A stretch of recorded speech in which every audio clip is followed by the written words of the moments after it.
Hai teman-teman, salam Expania, ekspedisi paru-paru dunia Indonesia. I love it. Yes.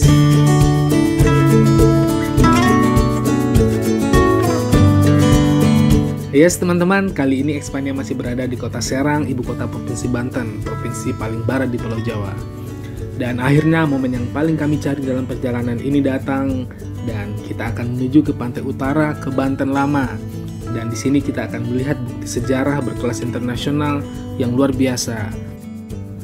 Istana Kesultanan Banten yang legendaris dan berpengaruh global pada abad ke-17 yang lalu, inilah dia, Keraton Surosowan di Banten Lama.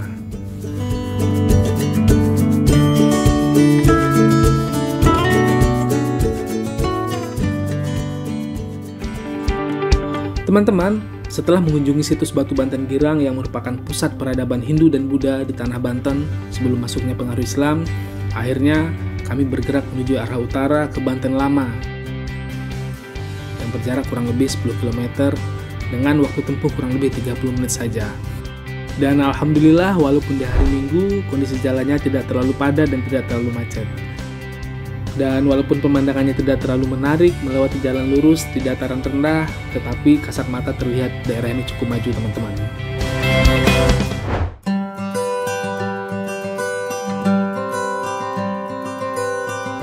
Yes, teman-teman, akhirnya kami sampai di Keraton Surosowan, pusat pemerintahan Kerajaan Banten atau Kesultanan Banten di masa lalu. Namun sayangnya kami tidak bisa masuk melalui pintu utama yang berada di sebelah timur, sehingga kami terpaksa harus berkeliling menuju pintu utara yang jaraknya cukup jauh untuk berjalan kaki. Tapi ketika kami sampai di pintu gerbang utara, ternyata masih digembok, kawan-kawan. Wow. Sempat putus asa karena sudah berjalan sangat jauh dan di bawah matahari yang terik di sore hari. Namun akhirnya kami memutuskan untuk masuk secara ilegal menyusup ke dalam Keraton Surosowan.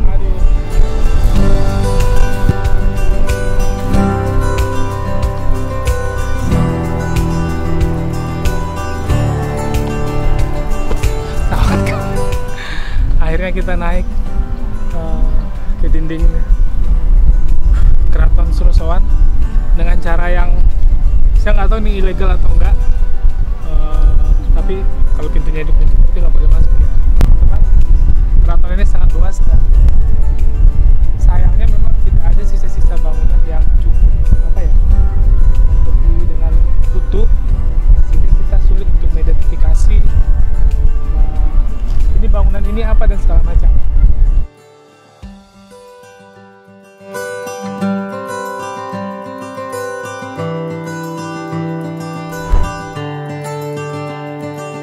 Nah teman-teman, inilah dia Keraton Surosowan. Akhirnya kami bisa masuk ke dalam, dan keraton ini terletak persis di samping Masjid Agung Banten, salah satu masjid tertua di Indonesia, dan saat ini menjadi salah satu tujuan wisata religi bagi umat Islam. Dan ketika kami datang ke sini, suasananya sangat ramai oleh para santri yang datang untuk berziarah.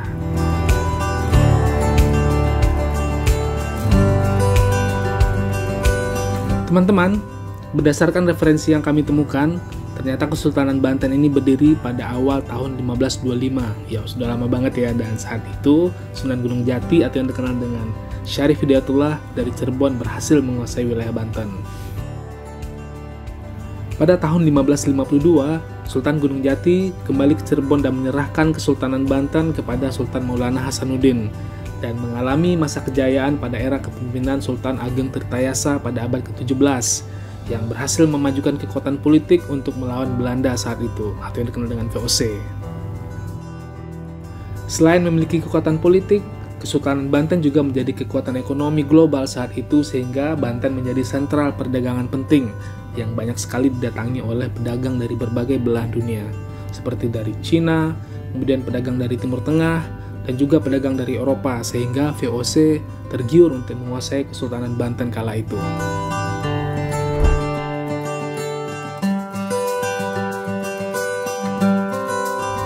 Teman-teman, sekilas Keraton Surosowan terlihat seperti benteng-benteng kolonial Belanda dengan bentuk 4 persegi panjang. Panjangnya kurang lebih 300 meter, dari timur ke barat dengan lebar 100 meter, jadi total luasnya kurang lebih 3 hektar. Keraton Surosowan memiliki dinding yang tebal dari batu bata dan dari tanah liat, serta batu karang yang berfungsi sebagai tameng untuk pertahanan. Disinilah keluarga kerajaan tinggal dan menjalankan pemerintahannya. Sayangnya kondisinya tidak utuh lagi, sekarang hanya berupa puing-puing reruntuhan dan jejak-jejak ruangan yang berbentuk 4 persegi. Sisa-sisa ruangan tersebut tersebar di dalam keraton dan satu-satunya yang masih bisa kami identifikasi adalah kolam pemandian yang tepat berada di tengah-tengah keraton.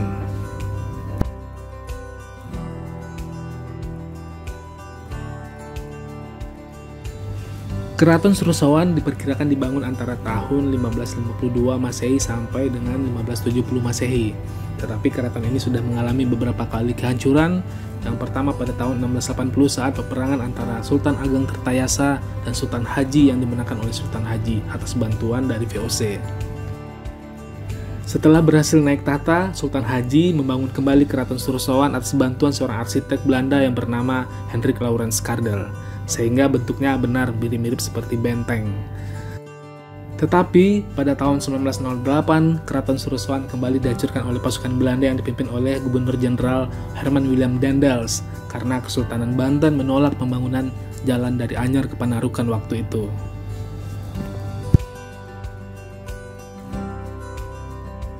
Pemerintah sendiri telah berupaya melakukan ekskavasi dan pemugaran pada tahun 1970-an dan 1980-an. Tetapi karena kerusakan yang sangat parah, sehingga butuh upaya besar untuk merekonstruksi kembali. Dan saat ini kita hanya bisa menyaksikan puing-puingnya saja. Tetapi diyakini di sekitar lokasi ini masih banyak sisa-sisa bangunan yang masih tertimbun, teman-teman.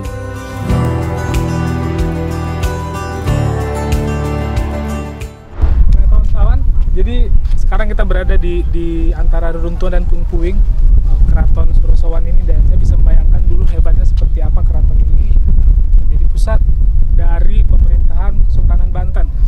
Dan ini juga menjadi tempat jalur perdagangan internasional, di mana banyak sekali negara-negara yang berlayar ke Banten untuk mendapatkan rempah-rempah dan segala macamnya. Dan di sekitar sini banyak sekali sisa-sisa dari komunitas yang ada waktu itu datang ke Banten, mulai dari kampung Bugis dari Makassar, juga ada di sebelah timur sana, ada kampung masyarakat Cina, masyarakat Eropa yang nanti kita akan datang di Benteng Spellwich, dan kabarnya juga ada kampung-kampung dari masyarakat India, Turki, Arab dan segala macam. Dan, wow, luar biasa. Kita jalan lagi sebentar ya.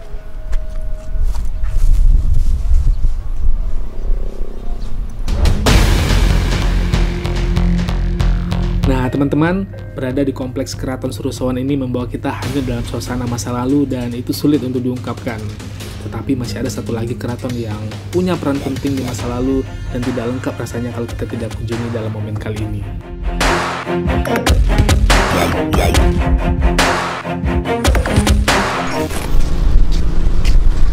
Kawan-kawan, itu dia Keraton Surosowan, pusat Kesultanan Banten. Gila, panas banget. Jadi disinilah pusat Kesultanan Banten, dan sekarang kita akan pindah ke salah satu perwakilan, namanya Keraton Kaibon. Jaraknya kurang lebih mungkin 1 kilo atau 500 meter dari sini di sebelah selatan.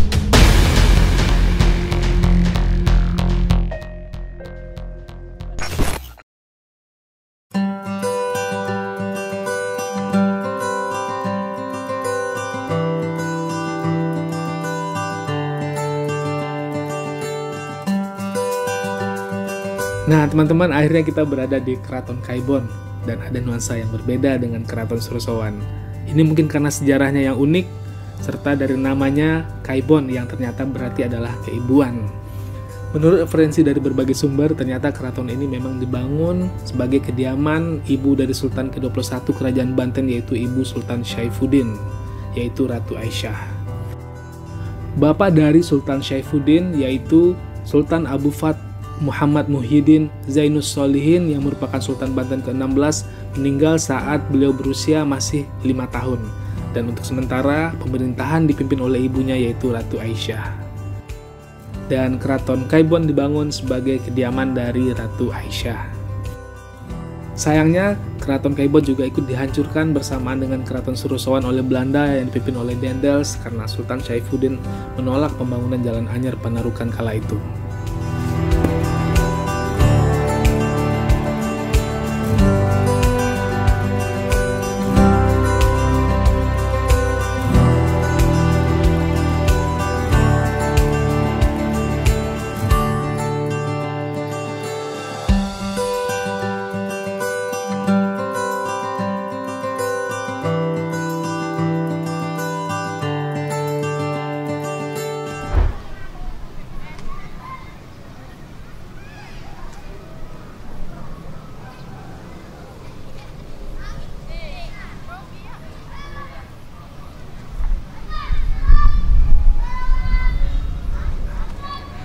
kawan-kawan ternyata di sini rame banget, lumayan rame maksudnya. Jadi ada anak-anak yang main, terus juga banyak keluarga yang piknik, kami juga banyak pacaran.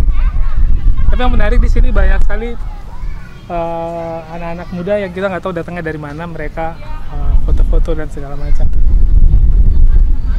Gimana Bo? Better lah ya. Kalau tadi panas banget. Oke. Yuk. Teman-teman, karakteristik bangunan Keraton Kaibon memang sangat kontras dengan Keraton Surosowan yang memiliki nuansa Belanda. Karakteristik bangunan Keraton Kaibon memang sangat khas asimilasi budaya masyarakat Jawa dengan budaya Islam, di mana gerbangnya berbentuk candi yang berjumlah 5 yang menandakan jumlah waktu sholat umat Islam. Dan yang menarik perhatian kami, masih ada bangunan yang masih terlihat cukup utuh, dan itu merupakan masjid yang menghadap ke arah barat dan masih memiliki ruangan mimbar. Dari sisa-sisa bangunan yang tersisa, masjid ini terlihat megah di zamannya yang melambangkan bahwa Kerajaan Banten merupakan salah satu kerajaan Islam yang terbesar di Nusantara kala itu. Sementara itu, bagian utama keraton yang merupakan kediaman dari Ratu Aisyah memiliki 2 pintu gerbang yang masih utuh berbentuk seperti gapura. Dan ini adalah akses masuk menuju kediaman Ratu yang puing-puingnya masih kita saksikan hingga saat ini. Wow!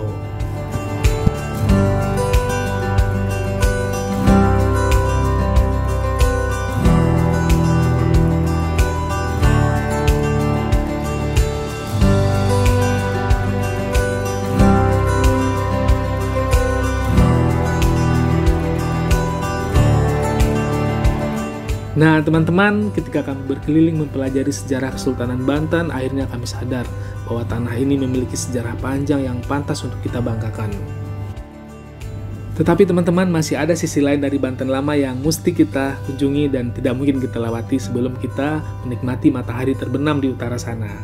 Inilah dia Benteng Spellwitch yang letaknya tidak jauh dari Keraton Surosowan di sebelah barat.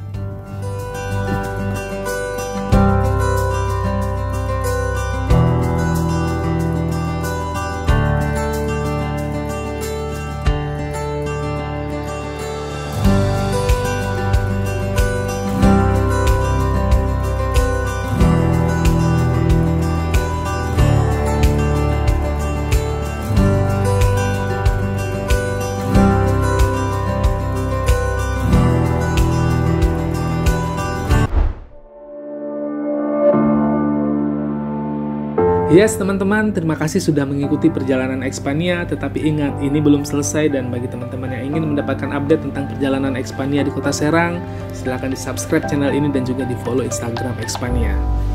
Buat teman-teman yang di Serang, jika teman-teman mempunyai referensi, tempat-tempat yang menarik yang bisa dikunjungi di sekitar Serang dan Provinsi Banten, silahkan sampaikan di kolom komen. Sampai jumpa dalam episode berikutnya. Salam Expania, ekspedisi paru-paru dunia Indonesia. I love it.